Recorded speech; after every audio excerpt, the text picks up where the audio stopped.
Baru-baru ini sedang viral di Cikarang, ada seorang buruh wanita diajak staycation sama bosnya sebagai salah satu syarat untuk memperpanjang kontrak kerjanya di salah satu pabrik. Dan entah siapa yang pertama kali menghembuskan ini, tiba-tiba kabar tak sedap ini muncul dari kawasan industri terbesar di Asia Tenggara tersebut. Dan ini sekarang udah menjadi rame ya, sampai udah tembus ke Disnaker, Kabupaten Bekasi, dan juga ke Kementerian Tenaga Kerja Republik Indonesia. Desas-desus adanya oknum atasan di sebuah perusahaan di Cikarang yang mengajak karyawan perempuannya untuk tinggal di hotel, tinggal sementara ya, staycation, cinta satu malam, atau apalah yang penting hal tersebut dilakukan untuk memperpanjang kontrak si perempuan tersebut. Astagfirullahaladzim. Begitu susahnyakah cari pekerjaan di Cikarang sehingga harus melakukan tindakan asusila? Dan memang menurut beberapa pekerja di Cikarang, ini bukan isu baru ternyata teman-teman. Cuma ya kali ini aja baru rame setelah beberapa waktu lalu diunggah di media sosial oleh penggiat media sosial Bang John Sitorus. Dan juga ini sudah menjadi isu di TV nasional juga karena ada beberapa perempuan yang memang mengaku pernah diperlakukan oleh salah satu atasan di sebuah perusahaan di Cikarang. Nah, di balik berita viral negatif buruh perempuan di Cikarang yang diminta staycation tadi oleh manajernya, ternyata ada seseorang yang sukses dan mantan buruh perempuan pabrik boneka di Cikarang, tahu dong pabrik boneka di Cikarang ya, yang gede itu, yang ternyata sudah sukses dan belum banyak diketahui oleh semua orang. Ada satu perempuan yang pernah kerja di salah satu perusahaan boneka di Jababeka yang sekarang sudah menjadi miliarder, punya pabrik, omsetnya miliaran, hingga sekarang derajatnya diangkat oleh Allah Subhanahu wa taala karena kegigihan dan kesabarannya. Yuk simak cerita di balik buruh perempuan pabrik di Cikarang. Check it out.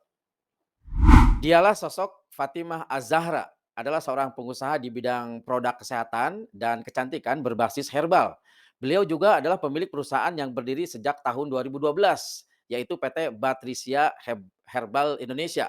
Beliau juga aktif sebagai motivator dan inspirator. Dulu waktu belajar buat modul training bareng saya, belajar dengan Mas Indrawan Nugroho dan Kang Arifin Mansah ya.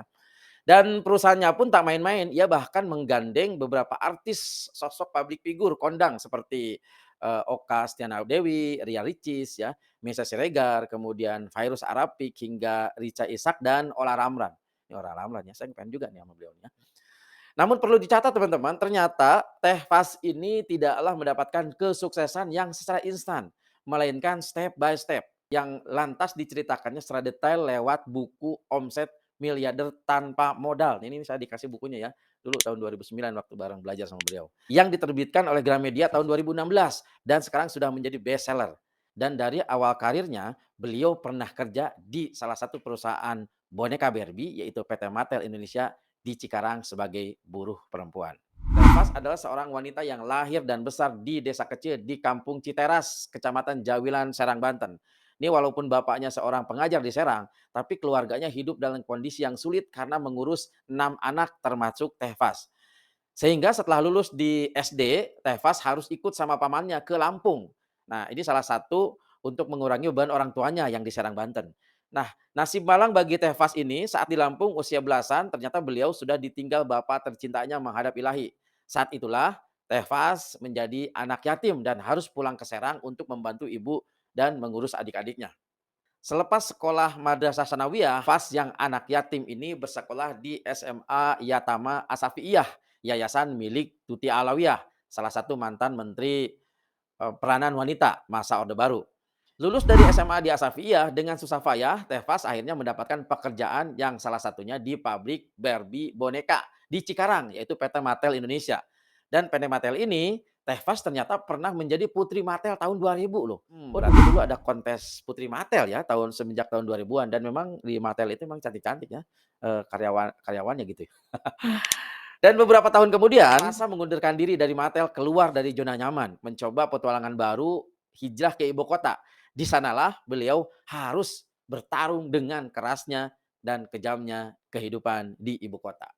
Contohnya, seperti pernah dia nongkrong di salah satu terminal sampai semalaman karena bingung gitu ya harus pulang kemana, kemudian digangguin preman, dan pernah juga tinggal atau tidur di atas selembar kardus karena dia nggak punya kontrakan. Bahkan saking tidak punya uangnya, ini beliau juga pernah makan bareng kucing teman-teman ya. Dan ternyata memang ya ibu kota itu lebih kejam daripada ibu tiri. Ini itu tadi film tahun berapa ya? Untuk melanjutkan hidupnya, Tehfas ini mencoba berbagai bisnis di bidang pendidikan, kursus, bimbel, hingga jualan obat herbal. Salah satunya VCO atau Virgin Coconut Oil. Bisnis VCO inilah salah satu pembuka jalan kesuksesan Tehfas. Ada yang menarik dari kisah pengalaman menemukan VCO ini, teman-teman. Saat itu Tehfas mengalami masalah kesehatan yang membuatnya mencari pengobatan alternatif dan dia menemukan obat herbal yang sangat membantunya. Awalnya hanya dikonsumsi sendiri produk tersebut untuk kesehatan dirinya sendiri. Namun kemudian menyadari bahwa produk tersebut memiliki potensi bisnis yang sangat besar. Nah, dengan tekad yang kuat, beliau mulai mempelajari produk VCO ini dan merintis usahanya sendiri. Dia mulai mengumpulkan informasi tentang produk, mempelajari cara membuatnya, dan mengembangkan kualitas produk tersebut hingga bisa berkembang sampai sekarang. Pada tahun 2012, produk VCO dan produk-produk herbal lainnya telah banyak dikenal masyarakat luas. Dan inilah awal mula berdirinya PT Batrisaya Herbal yang digagas oleh Fatimah Az-Zahra. Tidak hanya sampai di situ, seiring waktu berjalan, permintaan masyarakat terus berkembang atas kebutuhan perawatan tubuh dan kesehatan kulit. Banyak permintaan dari masyarakat untuk dibuatkan produk skincare. Untuk memenuhi permintaan konsumen tersebut, Batrisya Herbal Indonesia mulai memproduksi produk skincare berbahan dasar VCO dengan merek Batrisya.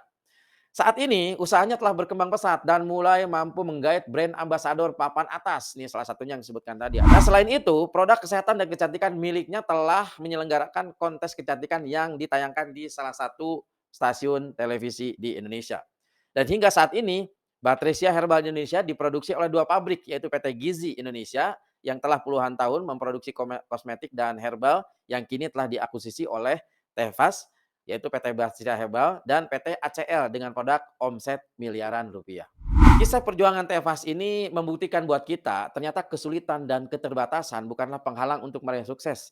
Dengan tekad yang kuat, semangat pantang menyerah, dan kerja keras yang konsisten. Jadi siapapun dapat meraih cita-citanya dan memperbaiki kehidupannya. Terbukti nih, walaupun bukan keturunan sultan gitu ya, Tehfas ini hanya punya semangat, gigih, dan tanpa menyerah. Yang kedua, kalau saya baca di buku Omset Miliar Tanpa Modal ini, Tehfas ini ternyata sudah mengetahui kelemahan dan kelebihan potensi dirinya, sehingga mampu memanfaatkannya. Nah, pertanyaannya sekarang, apakah Anda sudah mengetahui kelebihan dan kelemahan diri Anda? Karena kalau kita bekerja dengan kelebihan diri itu, ciri bersyukur kepada Allah. Dan kalau kita bersyukur, artinya Allah akan menambahkan rezeki buat kita. Kemudian, hikmah yang ketiga, kisah hidup dari Tehfas ini ternyata beliau senang berbagi kepada orang yang kurang mampu dan membutuhkan.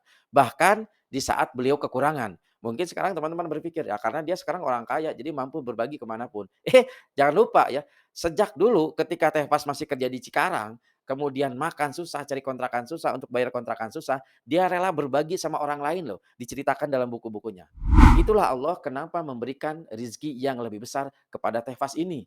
Karena janji Allah, barang siapa yang menafkahkan hartanya, barang siapa yang menyedekahkan hartanya, sebesar 1 butir, maka akan dibalas 7 butir, yang 7 butir itu akan dikalikan menjadi 100 butir. Jadi banyak. Jadi sedekah itu bukan masalah punya atau tidak, tetapi mau atau tidak mau dalam diri kita. Kalau menurut Anda dari kisah di atas gimana? Tulis komen di bawah ya dan semoga menginspirasi. Jika bermanfaat, yuk komen, like, dan share. Saya Usman Effendi. Assalamualaikum warahmatullahi wabarakatuh.